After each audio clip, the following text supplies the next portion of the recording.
5, 4, 3, 2, 1।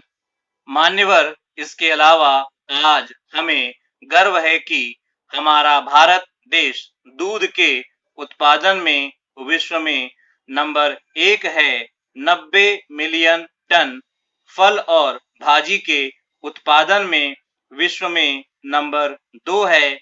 150 million ton और फसल के उत्पादन में विश्व में नंबर 3 है। लेकिन आज मैं यह प्रश्न करना चाहता हूं कि ऐसी स्थिति क्यों है कि उसमें से केवल 2% प्रोसेस किया जाता है और 30 से 40% बर्बाद हो जाता है। आज मांग है कि कोल्ड स्टोरेज चाहिए, हमें नई टेक्निक चाहिए।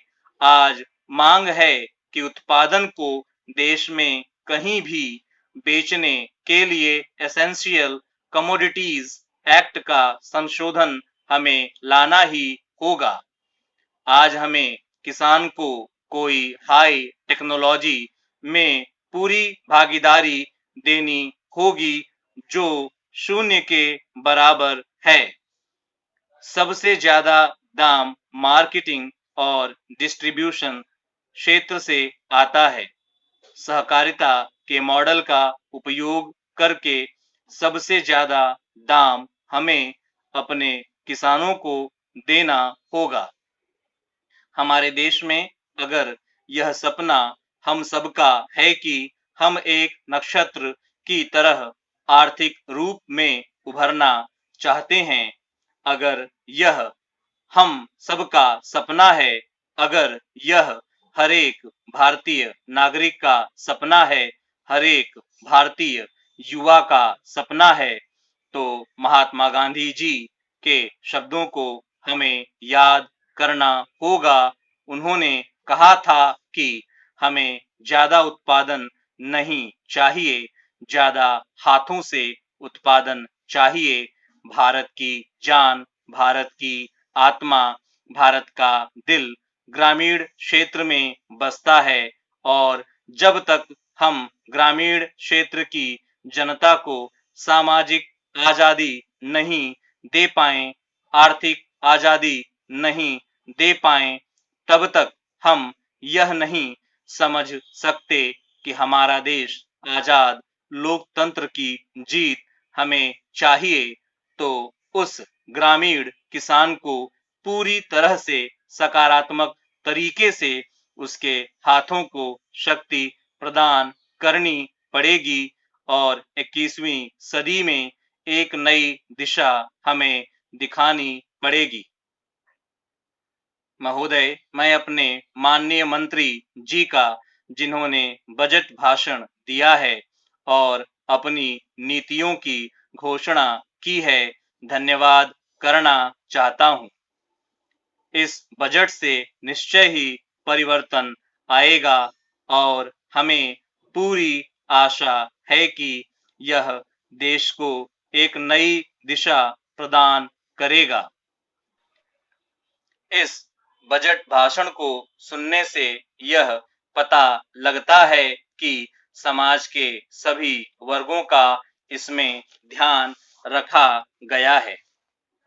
भारत एक कृषि प्रधान देश है और मैं समझता हूं कि इस बजट को तैयार करते समय यह पूरी कोशिश की गई है कि इससे ग्रामीण अर्थव्यवस्था को पूरा बल मिल सके। इस बजट में हमारे ग्रामीण भाइयों के लिए जो कोशिशें की गई हैं, उनमें सिंचाई के साधनों तथा गांवों में पक्की सड़कें बनाने के लिए विशेष रूप से ध्यान दिया गया है, ताकि उनका गांव और खेत से अच्छा और निकट का संबंध बन सके। इसके अतिरिक्त इस बजट में कुटीर उद्योगों और रोजगार के साधनों पर भी विशेष बल दिया गया है। इससे ग्रामीण अर्थव्यवस्था को बहुत बड़ी राहत मिलेगी। अध्यक्ष महोदय, मैं सदन का ध्यान इस ओर दिलाना चाहता हूं कि जहां तक शिक्षा का संबंध है, इस बजट में उसके लिए कोई विशेष प्रावधान नहीं किया गया है। मैं ऐसा भी नहीं चाहता हूं कि अधिक से अधिक स्कूल खोले जाएं। इससे मेरा तात्पर्य यह है कि जितने भी स्कूल हैं, उनमें ही सभी तरह की सुविधाएं होनी चाहिए।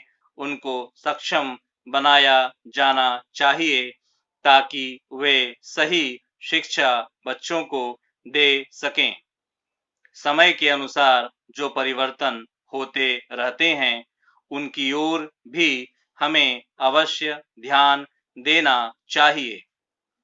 इस समय जो सबसे आवश्यक बात है, वह है शिक्षा में मौलिक परिवर्तन करने की।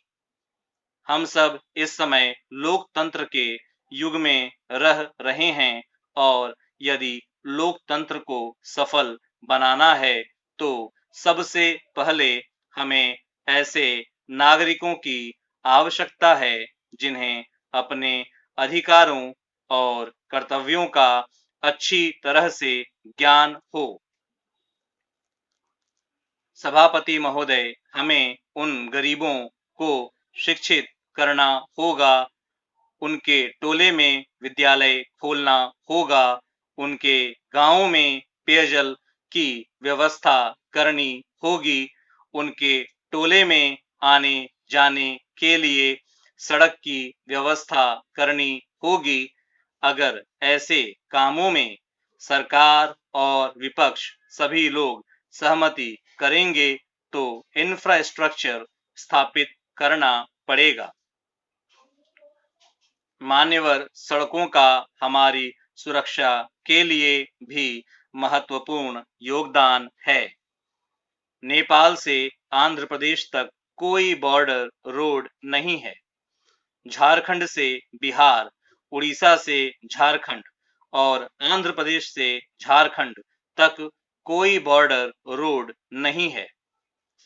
ऐसे स्थानों पर जहां देश या प्रदेश के बॉर्डर को क्रॉस करके एक से दूसरे देश में जाना हो, वहां बॉर्डर रोड बनाना होगी।